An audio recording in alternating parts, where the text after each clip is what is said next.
എബിൻ എന്തോന്ന് പിന്നെന്താണ് അടങ്ങിയിരിക്കി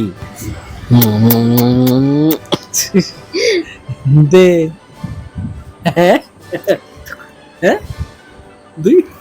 ഇവൻ ഇവനെ കൊണ്ട് തോറ്റ് എടാ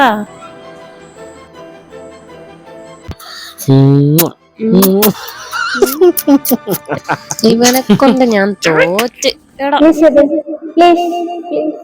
എബിൻ പ്ലീസ് എബിൻ പ്ലീസ് എബിൻ എടാ വേണ്ടടാ പ്ലീസ് അങ്ങനെ ചെയ്യല്ലേ പ്ലീസ് എബിൻ എടാ പ്ലീസ് സ്റ്റോപ്പ് ഞാൻ ഡയലോഗ് വായിച്ചു നോക്കിയേ എത്ര പ്ലീസ് ആയി പറഞ്ഞത് ഡബിങ് പഠിക്കേ പ്രൊഫഷണൽ ആയിട്ട് ചെയ്യേണ്ട ആളല്ലേ കുറച്ച് വൃത്തിയിൽ ചെയ്യാത് എടാ പ്ലീസ് അങ്ങനെ ചെയ്യല്ലേ അത് നോക്കി അത് നോക്കി വായിക്കേ നമ്മൾ ആ സ്ക്രിപ്റ്റ് നോക്കി വായിക്കേ ഡബിങ് കുറച്ചുകൂടി ഉഷാറാക്കിട്ടോ നമ്മളെ പ്രൊഫഷണൽ നമ്മളെ ഭാര്യ ഭർത്താവ് എന്നുള്ള പരിപാടി ഇല്ല ഉഷാറാക്കി